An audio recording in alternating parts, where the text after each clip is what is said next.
কি ঘটল বকেয়া ডিএ ও পে কমিশন নিয়ে মুখ্যমন্ত্রীর মেগা বৈঠকে? মিটতে চলেছে কি রাজ্য সরকারি কর্মীদের দীর্ঘদিনের দাবি?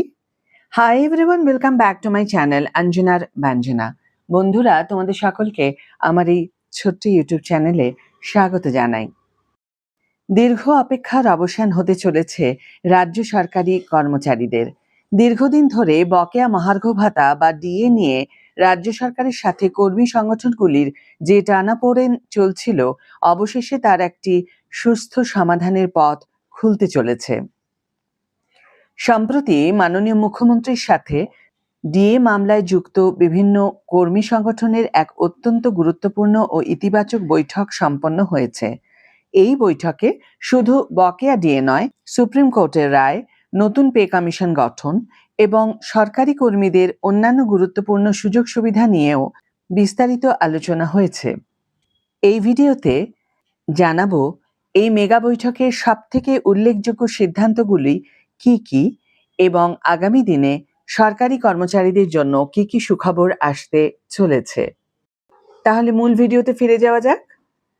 মুখ্যমন্ত্রীর সঙ্গে কর্মী সংগঠনগুলো বৈঠকের মূল নির্যাস সম্বন্ধে একটু শুরুতে বলি।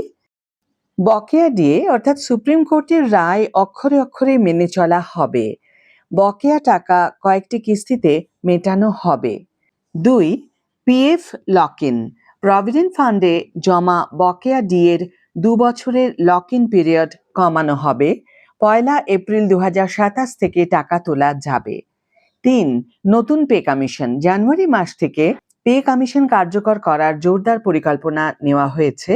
4. শূন্য পদে নিয়োগ, আগামী ডিসেম্বর মাসের মধ্যেই রাজ্যে 50,000 শূন্য পদে নতুন করে নিয়োগ সম্পন্ন করা হবে। মাননীয় মুখ্যমন্ত্রী এই বৈঠকে জানিয়েছেন যে বকেয়া ডিএ সংক্রান্ত সুপ্রিম কোর্টের রায় রাজ্য সরকার সম্পূর্ণভাবে মেনে চলবে। তবে এই বিপুল বকেয়া মেটানোর জন্য প্রয়োজনীয় তহবিল জোগাড় করতে সরকারের কিছুটা সময়ের প্রয়োজন।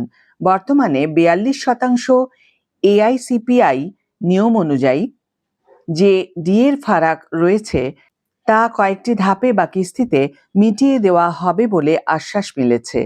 আশা করা হচ্ছে আসন্ন জুন মাসের বাজেটেই এই বকেয়া ডিএর প্রথম কিস্তির কথা ঘোষণা করা হতে পারে। রাজ্য সরকারি কর্মীদের বকেয়া মহার্ঘ ভাতার যে অংশ প্রভিডেন্ট ফান্ডে জমা দেওয়া হয়েছে তার উপর 2 বছরের লক ইন পিরিয়ড ধার্য করা হয়েছিল।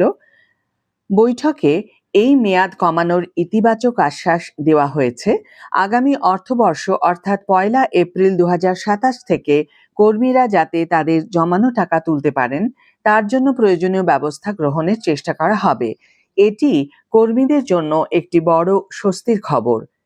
এছাড়া গ্র্যান্টি নেট কর্মীদের জন্য এখনো কোনো সরাসরি বিজ্ঞপ্তি আসেনি, তবে খুব শীঘ্রই এই বিষয়ে সরকারি নির্দেশিকা বা অর্ডার প্রকাশ করা হবে। মাননীয়া ইন্দু মালহোত্রার মনিটরিং কমিটিতেও এই বিষয়টি তোলা হবে এবং পরবর্তী মিটিংগুলোতে সংশ্লিষ্ট সংগঠনগুলিকে ডাকা হবে। পাশাপাশি নতুন পে কমিশন গঠনের কাজ অতি দ্রুত শুরু হতে চলেছে। আগামী জানুয়ারি মাস থেকেই এটি কার্যকর করার লক্ষ্যমাত্রা নেওয়া হয়েছে এবং এই উদ্দেশ্যে বিভিন্ন কর্মী সংগঠনের কাছ থেকে তাদের বক্তব্য ও সুপারিশ গ্রহণ করা হবে। রাজ্যের বেকার যুবকদের জন্য এই বৈঠকে রয়েছে সুখবর।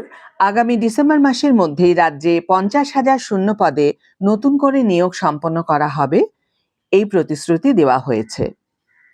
এছাড়াও শিক্ষক শিক্ষিকা সহ রাজ্যের অন্যান্য সরকারি কর্মীদের বদলি এবং বিশেষ করে শিক্ষক শিক্ষিকাদের পদোন্নতি নিয়ে একটি অত্যন্ত স্বচ্ছ, সুস্থ ও সুনির্দিষ্ট পলিসি তৈরি করা হবে বলে বৈঠকে সিদ্ধান্ত নেওয়া হয়েছে। পরিশেষে বলা যায়, মাননীয় মুখ্যমন্ত্রীর সাথে বিভিন্ন কর্মী সংগঠনের এই বৈঠক রাজ্য সরকারি কর্মচারীদের ভবিষ্যৎ রূপরেখা নির্ধারণে একটি অত্যন্ত গুরুত্বপূর্ণ ভূমিকা পালন করবে।